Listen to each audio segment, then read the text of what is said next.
ووصينا الإنسان بوالديه إحسانا حملته أمه كرها ووضعته كرها وحمله وفصاله 30 شهرا আল্লাহ রাব্বুল আলামিন এই আয়াতের মধ্যে এমন তিনটি দোষের কথা, এমন তিনটি কষ্টের কথা উল্লেখ করেছেন, যেই তিনটি কষ্ট পৃথিবীর কোনো বাবা কোনোদিন বরদাস্ত করে নাই, সহ্য করতে হয় নাই। এই তিনটি কষ্ট পৃথিবীর সমস্ত মায়েরাই একমাত্র সহ্য করতে হয়। এই তিনটি কষ্টের মধ্য থেকে এক নম্বরে আল্লাহ রাব্বুল আলামিন বলেন হামালাতহু উম্মুহু কুরহা। এক নম্বরে মাকে কেন হাদিসের মধ্যে প্রাধান্য দিল, তার এক নম্বর কারণ হলো আল্লাহ রাব্বুল আলামিন বলেন হামালাতহু উম্মুহু কুরহা। মাকে এই জন্যই প্রাধান্য দেওয়া হয়েছে যে মা এই সন্তানকে গর্ভে ধারণ করেছে, মা ওই সন্তানকে গর্ভে ধারণ করেছে। কি বলেন, সন্তানকে কি পৃথিবীর কোনো বাবা গর্ভে ধারণ করেছে? কোনো বাবা কি সন্তান গর্ভে ধারণ করে? না, একমাত্র মা ওই সন্তানকে গর্ভে ধারণ করে, এবং এই গর্ভে ধারণ করাটা অত্যন্ত কষ্টের বিষয়। এজন্য আল্লাহ রাব্বুল আলামিন বললেন হামালাতহু উম্মুহু কুরহা, খুব কষ্টের সাথে, খুব কষ্ট স্বীকার করে মা তার সন্তানকে গর্ভে ধারণ করেছে। কতদিন? 9 মাস 10 দিন, 10 মাস 10 দিন, বা এর চেয়েও কিছু কম বেশি। এতদিন পর্যন্ত 9 মাস 10 দিন কিংবা 10 মাস 10 দিন বা তার চেয়ে কিছু কম বেশি, এই সময়টাতে একমাত্র মায়েরাই সন্তানকে তার গর্ভে ধারণ করেছে। এবং গর্ভে ধারণ করা যে কষ্ট, এই কষ্টটা কোনোদিন কোনো বাবা গ্রহণ করে নাই। কি বলেন ঠিক কিনা? কোনো বাবা এই কষ্টটা গ্রহণ করে নাই, শুধুমাত্র মায়েরাই এই কষ্ট গ্রহণ করেছে। এই জন্য যেহেতু গর্ভে ধারণ করার এত কষ্ট, এত কষ্ট, হায় হায়, গর্ভে যখন সন্তান আসে তখন থেকে সে মায়ের খাবার বন্ধ হয়ে যায়। মা ঠিকমতো খানা খাইতে পারে না, মা তার পছন্দের খাবারটাও খাইতে পারে না। সেদিন থেকে তার মায়ের আর ঘুমের মধ্যেও শান্তি নাই, শুয়ে শান্তি নাই, বসে শান্তি নাই, হাঁটা চলা করে শান্তি নাই। যেই জিনিসটাই খাবারের জন্য মুখের সামনে নিয়ে আসে, সাথে সাথে পেটের ভিতর থেকে বমি করে সব কিছু বাইর হয়ে যায়। কি বলেন ঠিক কিনা? সব কিছু বের হয়ে যায়, শুধু বমি আর বমি, বমি আর বমি। তার কোনো কাজের মধ্যে শান্তি নাই, সে যা করতে চায় সেখানে তার জন্য শুধু অশান্তি আর অশান্তি, অশান্তি আর অশান্তি। এত কষ্ট সহ্য করে আমার মা আমাকে গর্ভে ধারণ করেছে। পৃথিবীর প্রত্যেকটি সন্তানকে মা তার গর্ভে ধারণ করেছে। এই যে সন্তান গর্ভে ধারণ করার কষ্ট, এই কষ্টটা একমাত্র মায়েরাই সহ্য করে। এই কষ্টটা সহ্য করার কারণে আল্লাহ রাব্বুল আলামিন মায়ের কথা, আল্লাহ রাসূল সাল্লাল্লাহু আলাইহি ওয়াসাল্লাম মায়ের কথা হাদিসের মধ্যে 3 বার বলেছেন। এই জন্যই মায়ের কথা হাদিসের মধ্যে 3 বার আসছে। দ্বিতীয় নম্বরে আরও একটি কারণ, আরও একটি কষ্ট, যে কষ্টটা পৃথিবীর কোনো বাবা সহ্য করতে হয় না। এই কষ্টটা কি? আল্লাহ রাব্বুল আলামিন বলেন ওয়াওয়াদাআতহু কুরহা, ওয়াওয়াদাআতহু কুরহা, অর্থাৎ গর্ভপাতের কষ্ট। দ্বিতীয় নম্বর হলো গর্ভপাতের কষ্ট। সন্তান যেদিন ভূমিষ্ঠ হয়, প্রসব বেদনা। এখন তো মাশাআল্লাহ সিজার, সব কিছু ডাক্তারের কাছে গেলেই শুধু সিজার। ডাক্তারের কাছে যাবেন, ডাক্তার বলবে সন্তান উল্টাই রয়েছে, পানি শূন্যতা, পানি শুকিয়ে গেছে, এই সমস্যা সেই সমস্যা, নানান ধরনের সমস্যার কথা বললে আপনাকে সিজার করতে বাধ্য করাবে। কি বলেন ঠিক কিনা? ডাক্তারের কাছে গেলেই সিজার। এই পর্যন্ত কোনো রোগী ডাক্তারের কাছে গিয়ে ফিরে আসছে সিজার ছাড়া আমি দেখি নাই, খুবই কম, শতকরা 5 থেকে 10 জন ফিরে আসে। এছাড়া ডাক্তারের কাছে গেলেই সিজার। যখন সিজার করায় তখন তো যেই সমস্ত মহিলা সিজার করায় তাদের তো কোনো কষ্ট নাই, অর্থাৎ প্রসব বেদনা তাদের নাই। কি বলেন? প্রসব বেদনা তাদের নাই। পরবর্তীতে কষ্ট আছে, সেটা অবশ্যই আছে, সেটা ভিন্ন কথা। কিন্তু প্রসব বেদনা, গর্ভপাতের যে বেদনা, সেটা একমাত্র ভোগ করে যাদের সাধারণ ডেলিভারি হয়। কি বলেন ঠিক কিনা? যাদের সাধারণ ডেলিভারি হয় তারা বোঝে প্রসব বেদনা কেমন। এই জন্য ডাক্তারি সায়েন্স বলে যে প্রসব বেদনার যন্ত্রণা এত বেশি, এটা আমাদের পুরুষরা কখনো বুঝবো না। তাই আমাদের পুরুষদেরকে বোঝানোর জন্য ডাক্তাররা বলে যে একজন জ্যান্ত, এরকম জাগ্রত ব্যক্তিকে, সুস্থ ব্যক্তির তার শরীরে যতগুলো হাড় রয়েছে, এই প্রত্যেকটি হাড় যদি আমার চেতন অবস্থায় আমাকে বেহুশ না করে যদি আমার প্রত্যেকটি শরীরে হাড় ভেঙে ফেলা হয়, তাহলে প্রত্যেকটি হাড় ভাঙতে গেলে যেই পরিমাণ আমার কষ্ট হবে, তার চাইতেও আরও অনেক গুণে বেশি কষ্ট হয় প্রসব বেদনার সময়, তার চেয়ে আরও বেশি কষ্ট হয় সন্তান গর্ভপাতের সময়। এই জন্য প্রসব বেদনা এটা সাধারণ কোনো বেদনা নয়, গর্ভপাতের বেদনা সাধারণ কোনো বেদনা নয়।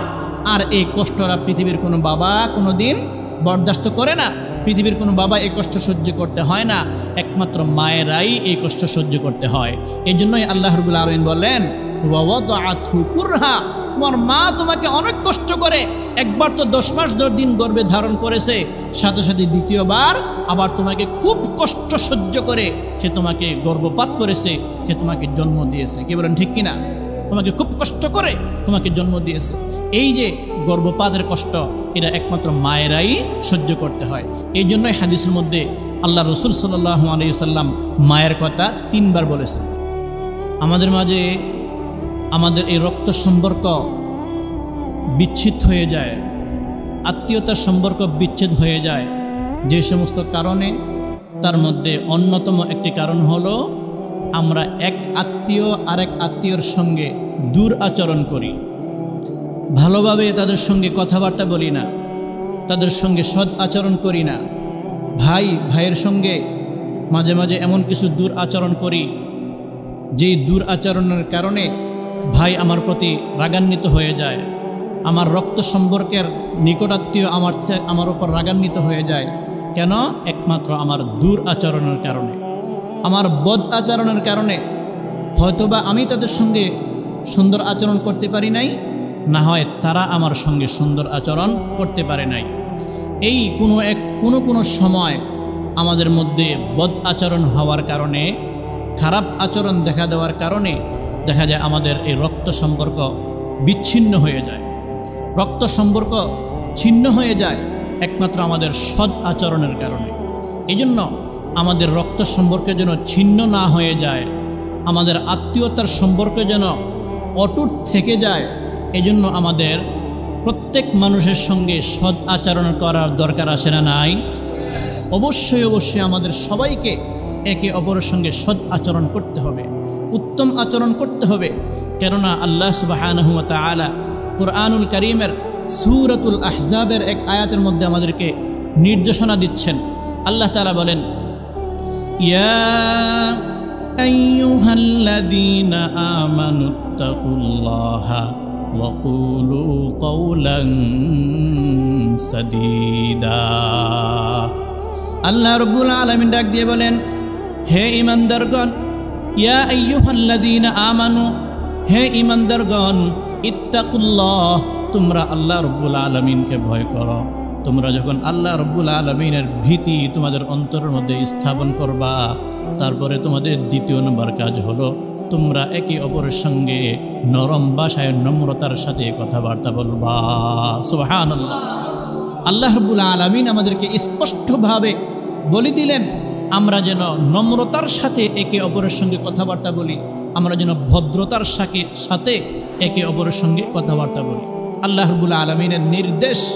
এজন্য আমরা যখন একে অপরের সঙ্গে কথা বলবো, বিশেষ করে আমাদের রক্ত সম্পর্কের কারো সঙ্গে যখন আমরা কথাবার্তা বলবো, তখন আমরা নরম স্বরে নম্রতার সাথে কথাবার্তা বলতে হবে, যেন আমার থেকে এমন কোনো আচরণ না পেয়ে যায়, এমন কোনো আচরণ যেন আমার থেকে প্রকাশ না পায় যে আচরণের কারণে আমার রক্ত সম্পর্ক বিচ্ছিন্ন হয়ে যায়। কি বলেন ঠিক কিনা?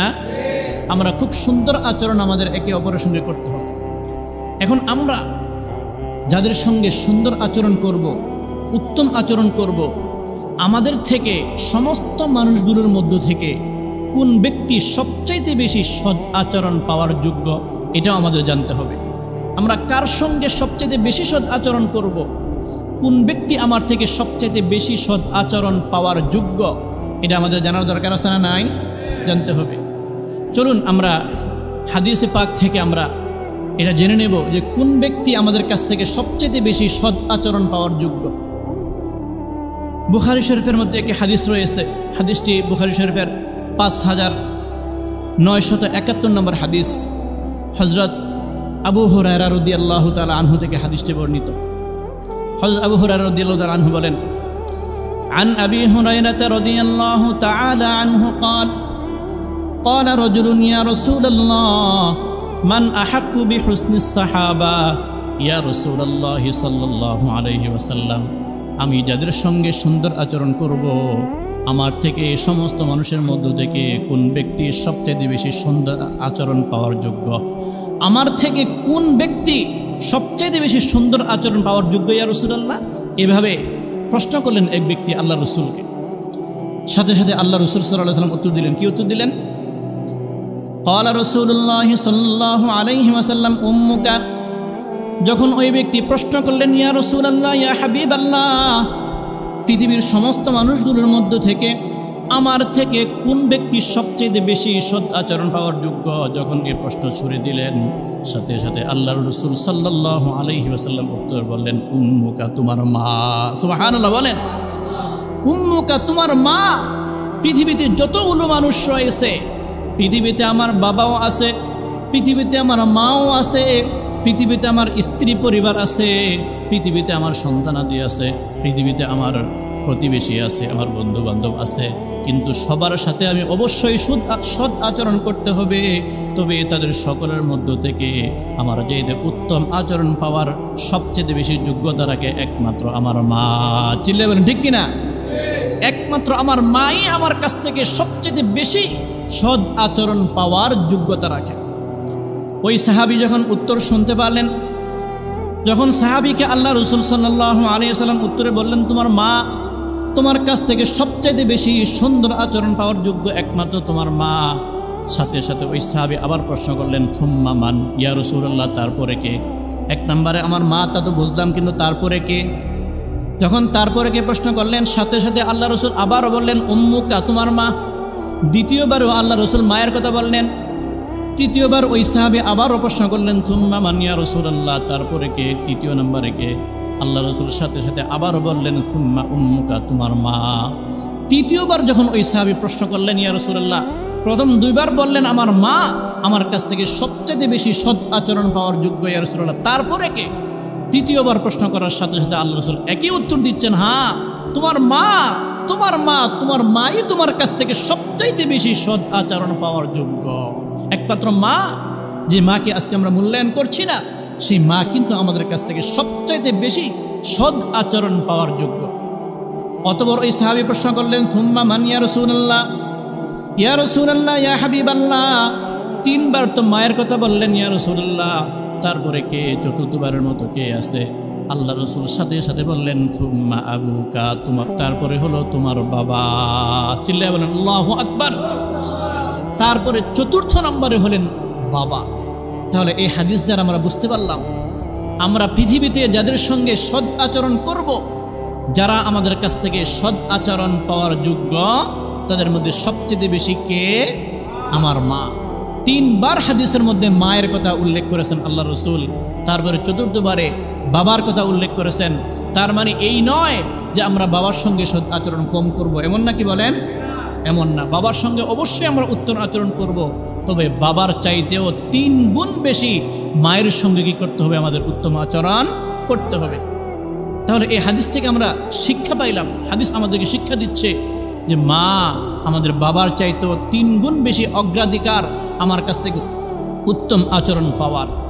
অথচ যেখানে হাদিসের মধ্যে 3 বার মাকে প্রাধান্য দিয়েছেন, যে পৃথিবীর সমস্ত মানুষগুলোর মধ্য থেকে মায়ের সঙ্গে সৎ আচরণ করতে হবে, তারপরও দেখা যায় আফসোস এবং পরিতাপের বিষয় হলেও সত্য, আমাদের সমাজের মধ্যে এমন কিছু কিছু সন্তান রয়েছে, যে সন্তান পাশের ঘরে তার মা দীর্ঘদিন যাবৎ অসুস্থ অবস্থায় শায়িত, অসুস্থ অবস্থায় পড়ে আছে, বাবা ক্ষুধার্ত অবস্থায় পড়ে আছে, রান্না বান্না করার মতো কোনো লোক নেই, এরকমভাবে অসুস্থতা থেকে চিকিৎসা করবে, চিকিৎসা করার মতো অর্থও তাদের হাতে নেই, কিন্তু পাশের ঘরে সন্তান তার স্ত্রী পরিবারকে নিয়ে অনেক মোটা অঙ্কের টাকা বিদেশ থেকে কামিয়ে এসে পায়ের ওপর পা তুলে খুব আনন্দের সাথে দিন কাটাচ্ছে, খুব আনন্দের সাথে সন্তান দিন কাটাচ্ছে।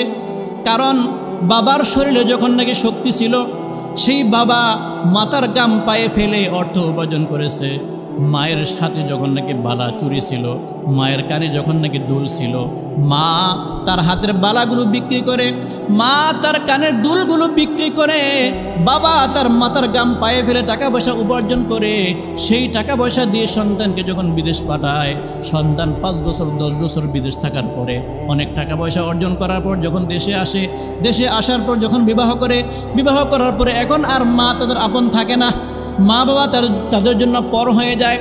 এখন শুধু স্ত্রী আর পরিবার ছেলে সন্তান নিয়ে তিনি ব্যস্ত।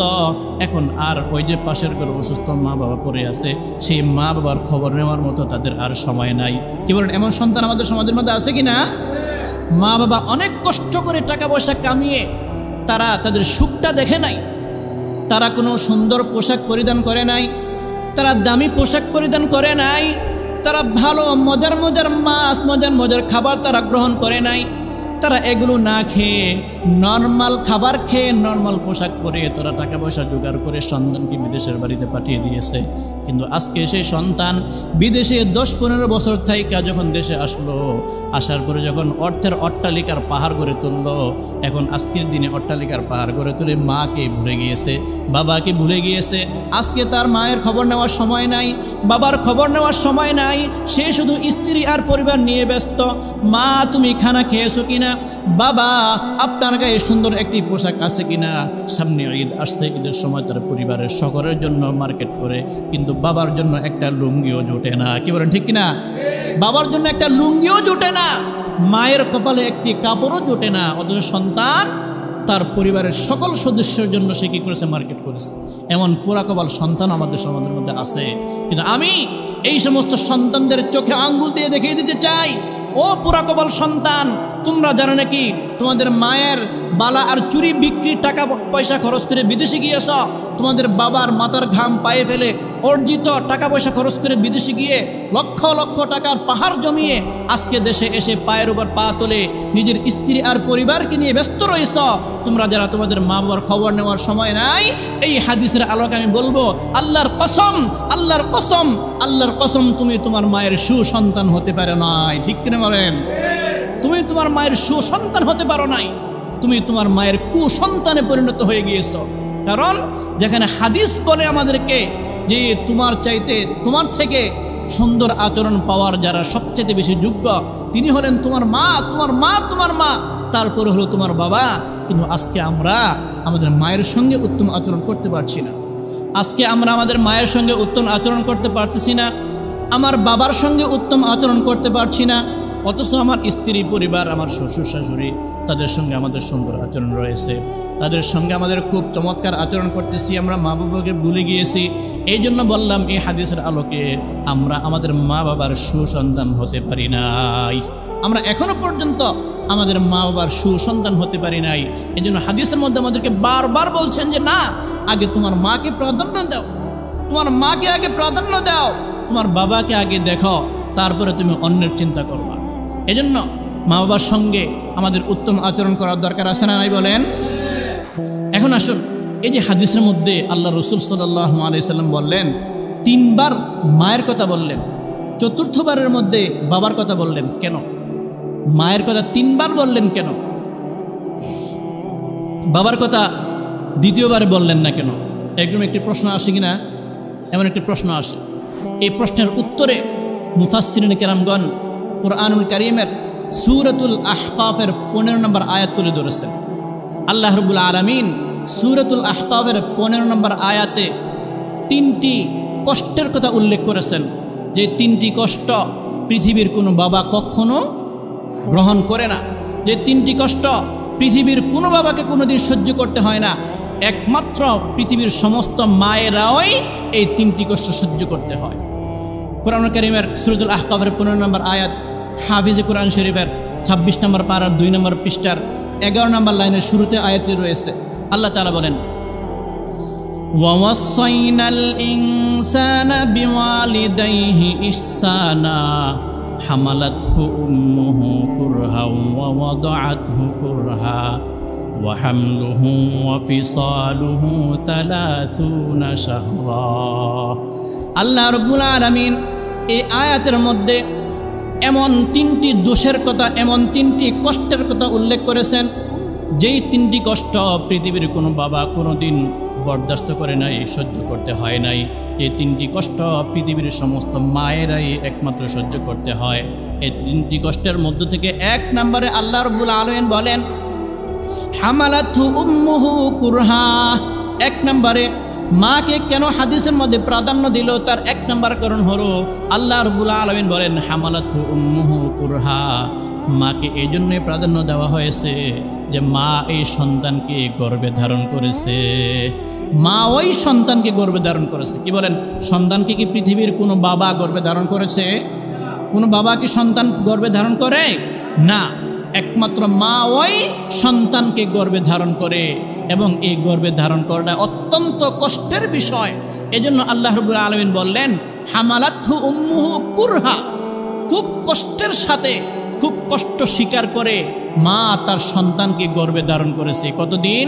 9 মাস 10 দিন, 10 মাস 10 দিন, বা এর চেয়েও কিছু কম বেশি।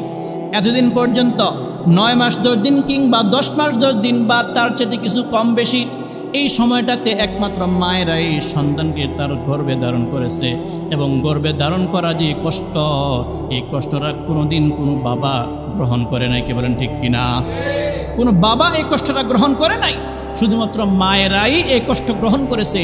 এই জন্য যেহেতু গর্ভে ধারণ করার এত কষ্ট, এত কষ্ট, হায় হায়, গর্ভে যখন সন্তান আসে তখন থেকে সে মায়ের খাবার বন্ধ হয়ে যায়। মা ঠিকমতো খানা খাইতে পারে না, মা তার পছন্দের খাবারটাও খাইতে পারে না। সেদিন থেকে তার মায়ের আর ঘুমের মধ্যেও শান্তি নাই, শুয়ে শান্তি নাই, বসে শান্তি নাই, হাঁটা চলা করে শান্তি নাই। যেই জিনিসটাই খাবারের জন্য মুখের সামনে নিয়ে আসে, সাথে সাথে পেটের ভিতর থেকে বমি করে সব কিছু বাইর হয়ে যায়। কি বলেন ঠিক কিনা? সব কিছু বের হয়ে যায়, শুধু বমি আর বমি, বমি আর বমি। তার কোনো কাজের মধ্যে শান্তি নাই, সে যা করতে চায় সেখানে তার জন্য শুধু অশান্তি আর অশান্তি, অশান্তি আর অশান্তি। এত কষ্ট সহ্য করে আমার মা আমাকে গর্ভে ধারণ করেছে। পৃথিবীর প্রত্যেকটি সন্তানকে মা তার গর্ভে ধারণ করেছে। এই যে সন্তান গর্ভে ধারণ করার কষ্ট, এই কষ্টটা একমাত্র মায়েরাই সহ্য করে। এই কষ্টটা সহ্য করার কারণে আল্লাহ রাব্বুল আলামিন মায়ের কথা, আল্লাহ রাসূল সাল্লাল্লাহু আলাইহি ওয়াসাল্লাম মায়ের কথা হাদিসের মধ্যে 3 বার বলেছেন। এই জন্যই মায়ের কথা হাদিসের মধ্যে 3 বার আসছে। দ্বিতীয় নম্বরে আরও একটি কারণ, আরও একটি কষ্ট, যে কষ্টটা পৃথিবীর কোনো বাবা সহ্য করতে হয় না। এই কষ্টটা কি? আল্লাহ রাব্বুল আলামিন বলেন ওয়াওয়াদাআতহু কুরহা, ওয়াওয়াদাআতহু কুরহা, অর্থাৎ গর্ভপাতের কষ্ট। দ্বিতীয় নম্বর হলো গর্ভপাতের কষ্ট। সন্তান যেদিন ভূমিষ্ঠ হয়, প্রসব বেদনা। এখন তো মাশাআল্লাহ সিজার, সব কিছু ডাক্তারের কাছে গেলেই শুধু সিজার। ডাক্তারের কাছে যাবেন, ডাক্তার বলবে সন্তান উল্টাই রয়েছে, পানি শূন্যতা, পানি শুকিয়ে গেছে, এই সমস্যা সেই সমস্যা, নানান ধরনের সমস্যার কথা বলে আপনাকে সিজার করতে বাধ্য করাবে। কি বলেন ঠিক কিনা? ডাক্তারের কাছে গেলেই সিজার। এই পর্যন্ত কোনো রোগী ডাক্তারের কাছে গিয়ে ফিরে আসছে সিজার ছাড়া আমি দেখি নাই, খুবই কম, শতকরা 5 থেকে 10 জন ফিরে আসে। এছাড়া ডাক্তারের কাছে গেলেই সিজার। যখন সিজার করায় তখন তো যেই সমস্ত মহিলা সিজার করায় তাদের তো কোনো কষ্ট নাই, অর্থাৎ প্রসব বেদনা তাদের নাই। কি বলেন? প্রসব বেদনা তাদের নাই। পরবর্তীতে কষ্ট আছে, সেটা অবশ্যই আছে, সেটা ভিন্ন কথা। কিন্তু প্রসব বেদনা, গর্ভপাতের যে বেদনা, সেটা একমাত্র বুক করে যাদের সাধারণ ডেলিভারি হয়। কি বলেন ঠিক কিনা? যাদের সাধারণ ডেলিভারি হয় তারা বোঝে প্রসব বেদনা কেমন। এই জন্য ডাক্তারি সায়েন্স বলে যে প্রসব বেদনার যন্ত্রণা এত বেশি, এটা আমাদের পুরুষরা কখনো বুঝবো না। তাই আমাদের পুরুষদেরকে বোঝানোর জন্য ডাক্তাররা বলে যে একজন জ্যান্ত, এরকম জাগ্রত ব্যক্তিকে, সুস্থ ব্যক্তির তার শরীরে যতগুলো হাড় রয়েছে, এই প্রত্যেকটি হাড় যদি আমার চেতন অবস্থায় আমাকে বেহুশ না করে যদি আমার প্রত্যেকটি শরীরে হাড় ভেঙে ফেলা হয়, তাহলে প্রত্যেকটি হাড় ভাঙতে গেলে যেই পরিমাণ আমার কষ্ট হবে, তার চাইতেও আরও অনেক গুণে বেশি কষ্ট হয় প্রসব বেদনার সময়। তার চেয়ে আরও বেশি কষ্ট হয় সন্তান গর্ভপাতের সময়। এই জন্য প্রসব বেদনা এটা সাধারণ কোনো বেদনা নয়, গর্ভপাতের বেদনা সাধারণ কোনো বেদনা নয়।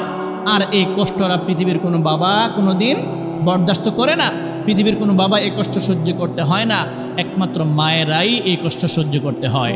এই জন্যই আল্লাহ রাব্বুল আলামিন বললেন ওয়াওয়াদাআতহু কুরহা, তোমার মা তোমাকে অনেক কষ্ট করে একবার তো 10 মাস 10 দিন গর্ভে ধারণ করেছে, সাথে সাথে দ্বিতীয়বার আবার তোমাকে খুব কষ্ট সহ্য করে সে তোমাকে গর্ভপাত করেছে, সে তোমাকে জন্ম দিয়েছে। কি বলেন ঠিক কিনা? তোমাকে খুব কষ্ট করে তোমাকে জন্ম দিয়েছে। এই যে গর্ভপাতের কষ্ট, এটা একমাত্র মায়েরাই সহ্য করতে হয়। এই জন্যই হাদিসের মধ্যে আল্লাহ রসুল সাল্লাল্লাহু আলাইহি ওয়াসাল্লাম মায়ের কথা 3 বার বলেছেন। তৃতীয় নম্বর আরও একটি কারণ, আল্লাহ রাব্বুল আলামিন বলেন ওয়াহামলুহু ওয়া ফিসালুহু 30 শাহরা।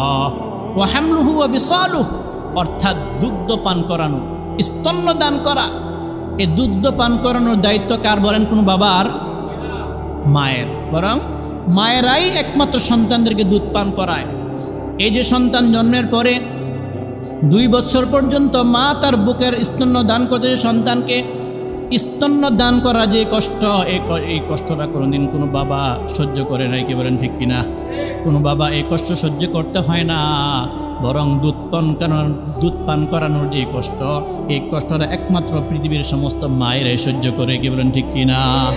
একমাত্র মায়েরাই এই কষ্ট সহ্য করে, কোনো বাবা এই কষ্ট সহ্য করে না। এই জন্য হাদিসের মধ্যে আবারও মায়ের কথা বললেন, হ্যাঁ তোমার মায়ের সঙ্গে তুমি কি করবা? সবচাইতে বেশি সৎ আচরণ করবা। তোমার কাছ থেকে সবচাইতে বেশি সৎ আচরণ পাওয়ার যোগ্য একমাত্র আমাদের মা। এখন আমরা মায়ের সঙ্গে কিভাবে আমরা সৎ আচরণ করব? মায়ের সঙ্গে আমরা কিভাবে সৎ আচরণ করব? মায়ের সঙ্গে কিভাবে আমরা উত্তম আচরণ করব? এটা আমাদের জানার দরকার আছে না নাই? এটাও আল্লাহ রব্বুল আলামিন আমাদেরকে কুরআনুল কারীমের সূরাত বানী ইসরাঈলের 23 এবং 24 নম্বর আয়াতের মাধ্যমে আমাদেরকে জানিয়ে দিলেন। আল্লাহ রব্বুল আলামিন কুরআনুল কারীমের সূরাত বানী ইসরাঈল হাফিজ কুরআনুল কারীমের 15 নম্বর পারার 3 নম্বর পৃষ্ঠার 6 নম্বর লাইনের লাস্টের দিক দিয়ে আয়াতটি রয়েছে। আল্লাহ রব্বুল আলামিন 23 এবং 24 নম্বর আয়াতের মাধ্যমে আমাদেরকে জানিয়ে দিচ্ছেন আমরা আমাদের মা বাবার সঙ্গে কিভাবে সুন্দর আচরণ করব। আল্লাহ রব্বুল আলামিন বলেন وَقَضَى رَبُّكَ أَلَّا تَعْبُدُوا إِلَّا إِيَّاهُ وَبِالْوَالِدَيْنِ إِحْسَانًا إِمَّا يَبْلُغَنَّ عِندَكَ الْكِبَرَ أَحَدُهُمَا أَوْ كِلَاهُمَا فَلَا تَقُل لَّهُمَا أُفٍّ وَلَا تَنْهَرْهُمَا وَقُل لَّهُمَا قَوْلًا كَرِيمًا। আল্লাহ রাব্বুল আলামিন বলেন ওয়াকাদা রাব্বুকা আল্লা তা'বুদু ইল্লা ইয়্যাহ। আল্লাহ রাব্বুল আলামিন তোমাদের জন্য সিদ্ধান্ত করে দিয়েছেন, ফয়সালা করে দিয়েছেন, তোমরা পৃথিবীর মধ্যে থেকে শুধুমাত্র একমাত্র আমি আল্লাহ রাব্বুল আলামিনের ইবাদত করবা। চিল্লায়ে বলেন আমরা ইবাদত করব কার জন্য? আল্লাহর জন্য। আল্লাহ তাআলা এটা আমাদের জন্য নির্ধারিত করে দিয়েছেন। পৃথিবীর কোনো কারোর জন্য আমরা কোনো গোলামি করব না, ইবাদত করব না। আমরা ইবাদত করব একমাত্র আল্লাহ রাব্বুল আলামিন। আল্লাহ তাআলা প্রথমে আমাদেরকে বললেন ওয়াকাদা রাব্বুকা আল্লা তা'বুদু ইল্লা ইয়্যা, একমাত্র তোমরা আমি আল্লাহ রাব্বুল আলামিনের জন্যই ইবাদত করবা। তারপরেই আল্লাহ তাআলা বলতেছেন ওয়াবিল ওয়ালিদাইনি ইহসানা। তারপরে আল্লাহ তাআলা বলেন আমি এইটাও নির্ধারিত করে দিলাম যে তোমরা তোমাদের মা বাবার সঙ্গে উত্তম আচরণ করবা।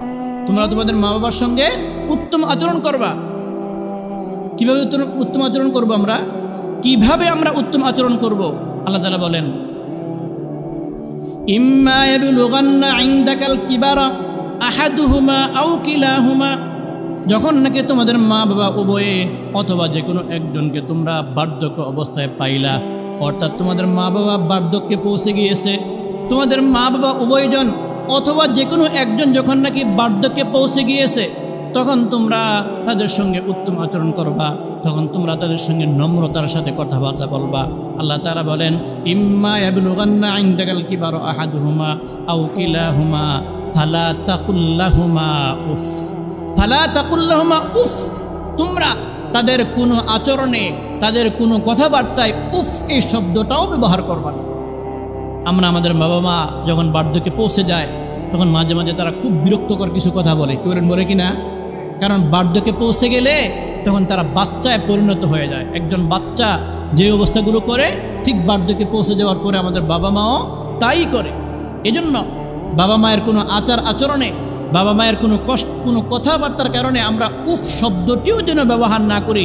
এজন্য আল্লাহ তাআলা আমাদেরকে স্পষ্টভাবে নিষেধ করে দিলেন ওয়ালা তাকুলান উফ, তোমরা উফ শব্দটিও কি করবা না, ব্যবহার করবা না। সাথে সাথে আল্লাহ তাআলা বলেন ওয়ালা তানহারহুমা, ওয়ালা তানহারহুমা, তোমরা তাদের সঙ্গে ধমক দিয়ে কোনো কথাবার্তা বলবা না। অনেক মুফাসসিরিন কেরামগণ বলেন, এখানে যে আল্লাহ তাআলা বললেন যে ওয়ালা তাকুল্লাহুমা উফ, তোমরা উফ শব্দ ব্যবহার করবা না, তার মানে তোমরা এমন আচরণও করবা না তোমাদের বাবা মায়ের সাথে যে তোমার এই আচরণ পাওয়ার কারণে তারা তোমার এই কথা শুনে তারা উফ শব্দটা ব্যবহার করেছে।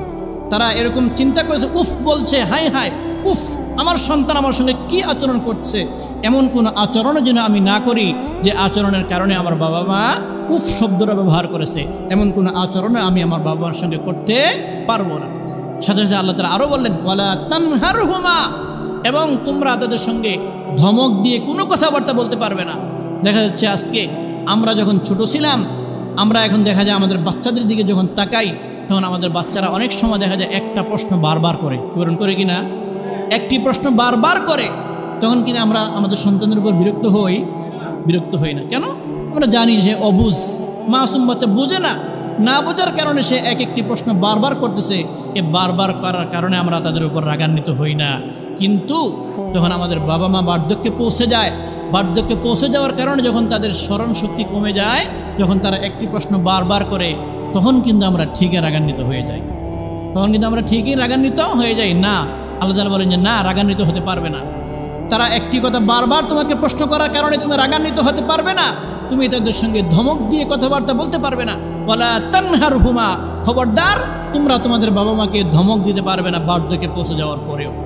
বরং আল্লাহ তাআলা বলেন ওয়াকুল্লাহুমা কাওলান কারীমা, বরং তোমরা তাদের সঙ্গে নম্রতার সাথে কথাবার্তা বলবা। একবারে আই কাওলান লাইয়িনা, একবারে নরম স্বরে, নরম কণ্ঠে তোমরা তাদের সঙ্গে কথাবার্তা বলবা। কোনো কথাবার্তার কারণে তোমার বাবা মা একটু কষ্ট অনুভব করতে না পারে, এমন নম্রতার সাথে তোমরা তাদের সঙ্গে কথাবার্তা বলার জন্য আল্লাহ রাব্বুল আলামিন আমাদেরকে স্পষ্টভাবে নির্দেশনা দিয়ে দিয়েছেন। সাথে সাথে আল্লাহ তাআলা এর পরের আয়াতে বলেন ওয়াখফিদ লাহুমা জানাহাদ দুল্লি মিনার রাহমাহ ওয়া কুর রাব্বিরহামহুমা কামা রাব্বায়ানি সগীরা। আল্লাহ রাব্বুল আলামিন বলেন ওয়াখফিদ লাহুমা জানাহাদ দুল্লি মিনার রাহমাহ, হে পৃথিবীর সমস্ত সন্তানগণ, তোমাদের বাবা মা দুইজন অথবা যে কোনো একজন যখন নাকি বার্ধক্যে পৌঁছে যাবে, তখন তাদের সঙ্গে তোমাদের নম্রতার ডানাগুলো বিছিয়ে দাও। তাদের জন্য তোমাদের নম্রতার ডানাগুলো বিছিয়ে দাও। অর্থাৎ তারা যখন যেই কোনো কাজ করতে চায়, সেই কাজের জন্য তোমরা রাজি হয়ে যাও। তোমাদের কষ্ট হলেও সেই কাজকে তোমরা বরদাস্ত করে নাও। তারা যা কিছু করতে চায়, যখন যা খাইতে চায়, তোমাদের যদি সাধ্য থাকে তোমরা তোমাদের সাধ্য অনুযায়ী তাদের জন্য সেই খাবারের ব্যবস্থা করে দাও। যদি রাতে 3টা বাজে তোমার মা তোমাকে ডাকে, যদি যেই কোনো কঠিন থেকে কঠিন মুহূর্তেও যদি তোমার বাবা মা তোমার জন্য প্রয়োজন হয়, তখনও তুমি তোমার বাবা মায়ের ডাকে সাড়া দিতে হবে। কি বলেন, ঠিক কিনা? তোমার বাবা মায়ের ডাকে সাড়া দিতে হবে। তোমার ডানাগুলো, রহমতের ডানাগুলো তুমি তাদের জন্য একেবারে নরম করে দাও। অর্থাৎ তোমাকে যখন তাদের প্রয়োজন হয়, তুমি তখনই তাদের সামনে উপস্থিত হয়ে যাও, তাদের খেদমতের জন্য, তাদের খেদমতের জন্য উপস্থিত হয়ে যাও। এবং সাথে সাথে তোমরা তোমাদের রবের নিকট দোয়া করো। তোমাদের রবের নিকট দোয়া করো, কি বলে? ওয়াকুর রাব্বিরহামহুমা কামা রাব্বায়ানি সগীরা। তোমরা বলো কুল, তোমরা বলো রাব্বিরহামহুমা, হায় আমাদের রব, ইরহামহুমা, আমাদের পিতামাতার উপর আপনি রহম করেন, আমাদের বাবা মায়ের উপর আপনি রহম করেন। কেমন রহম করবেন আল্লাহ? কিভাবে আমার বাবা মায়ের উপর রহম করবেন? কামা রাব্বায়ানি সগীরা, আমরা যখন ছোট ছিলাম, আমাদের ছোট অবস্থার মধ্যে যেমন নাকি আমার বাবা মা আমার উপর রহম করেছে, আমার উপর দয়া করেছে, এই ছোট অবস্থার মধ্যে আমার বাবা মা যেমনভাবে আমার উপর রহম আর দয়া করেছে, আল্লাহ আজকের দিনও আপনি আল্লাহ আমার সেই বাবা মায়ের উপর রহমত নাজিল করেন। সেই বাবা মায়ের উপর আমাকে ছোটবেলায় যেমন আমার বাবা মা খুব রহমতের সাথে, দয়ার সাথে, ভালোবাসা দিয়ে আমাকে লালন পালন করেছে, আল্লাহ আজকের দিনে আপনিও আমার সেই বাবা মার সঙ্গে কি করেন? উত্তম আচরণ করেন, তাদের উপর আপনি রহমত বর্ষণ করেন। এইভাবে আমরা কি করব? আমাদের বাবা মায়ের জন্য দোয়া করব। করতে পারবো না ইনশাআল্লাহ? আমরা সর্বদা আমাদের বাবা মায়ের জন্য দোয়া করব। এভাবে আল্লাহ রাব্বুল আলামিন হাদিসে আল্লাহ রাসূল সাল্লাল্লাহু আলাইহি ওয়াসাল্লাম হাদিসে পাকের মধ্যে বাবা মায়ের খেদমত সম্পর্কে আরও অনেকগুলো হাদিস বর্ণনা করেছেন। একটি হাদিস রয়েছে, আল্লাহ রাসূল সাল্লাল্লাহু আলাইহি ওয়াসাল্লাম এক সাহাবী, আল্লাহ রাসূলের এক সাহাবী প্রশ্ন করেন, ইয়া রাসূলুল্লাহ, আমি আমার বাবা মায়ের সঙ্গে সন্তানের উপর বাবা মায়ের কি হক আছে, সন্তানের উপর বাবা মায়ের কি হক আছে, কি দায়িত্ব আছে, কি কর্তব্য আছে? সাথে সাথে আল্লাহ রাসূল সাল্লাল্লাহু আলাইহি ওয়াসাল্লাম বলেন, হুমা জান্নাতুকা ওয়া নারুকা, হুমা জান্নাতুকা ওয়া নারুকা। আরে তোমার উপর তোমার বাবা মায়ের কি হক আছে? মানে তোমার বাবা মা হলো তোমার জন্য জান্নাত, এবং নাউজুবিল্লাহ তোমার বাবা মা হলো তোমার জন্য জাহান্নাম। অর্থাৎ হে সন্তান, তোমার বাবা মা যদি দুনিয়াতে বেঁচে থাকে, তুমি যদি তোমার বাবা মায়ের খেদমত করতে পারো, তোমার বাবা মায়ের তুমি যদি বাধ্য সন্তান হতে পারো, তোমার বাবা মায়ের সঙ্গে নম্রতার আচরণ করার মাধ্যমে তুমি যদি তাদের বাধ্য সন্তান হতে পারো, তাহলে মনে রাখবা সেই বাবা মাই হলো তোমার জন্য জান্নাত। আর নাউজুবিল্লাহ, যদি তুমি তোমার বাবা মায়ের খেদমত করতে না পারো, যদি তুমি তোমার বাবা মায়ের বাধ্য সন্তান হতে না পারো, যদি তুমি তোমার বাবা মায়ের সাথে উত্তম আচরণ করতে না পারো, মনে রাখবা সেই বাবা মাই হলো তোমার জন্য জাহান্নাম। নাউজুবিল্লাহ, তোমার সেই বাবা মা, তুমি চাইলে তোমার সেই বাবা মাকে তুমি জান্নাতে পরিণত করতে পারো, আবার তুমি চাইলে তোমার বাবা মাকে তোমার জন্য জাহান্নামেও পরিণত করতে পারো। এবার বলুন, আমরা কি আমার বাবা মাকে জান্নাতে পরিণত করতে চাই নাকি জাহান্নামে পরিণত করতে চাই? জান্নাতে পরিণত করতে চাই। যদি আমরা চাই যে আমার বাবা মা আমার জন্য জান্নাতে পরিণত হোক, তাহলে আমাদের বাবা মায়ের খেদমত করা ছাড়া, বাবা মায়ের জন্য দোয়া করা ছাড়া, বাবা মায়ের সঙ্গে সৎ আচরণ করা ছাড়া বিকল্প কোনো পদ্ধতি আর পন্থা আমাদের জন্য নেই। আমাদের বাবা মায়ের সঙ্গে সৎ আচরণ করতে হবে, উত্তম আচরণ করতে হবে। আল্লাহ রাব্বুল আলামিন আমাদের সবাইকে আমাদের পিতামাতার যে হক সন্তানের উপর রয়েছে, প্রত্যেকটি হক বুঝে শুনে পালন করা, আদায় করা, এবং বাবা মায়ের খেদমত করা, খেদমত করে বাবা মায়ের বাধ্য সন্তান হওয়ার তৌফিক দান করেন। সকল বলি আল্লাহুম্মা আমিন। ওয়া আখিরু দাওয়ানা আলহামদুলিল্লাহি রাব্বিল আলামিন ওয়া সাল্লাল্লাহু তাআলা আলা খাইরি খালকিহি মুহাম্মাদ ওয়া আলিহি ওয়া আসহাবিহি আজমাইন। যাদের সুন্নাত পড়া হয়নি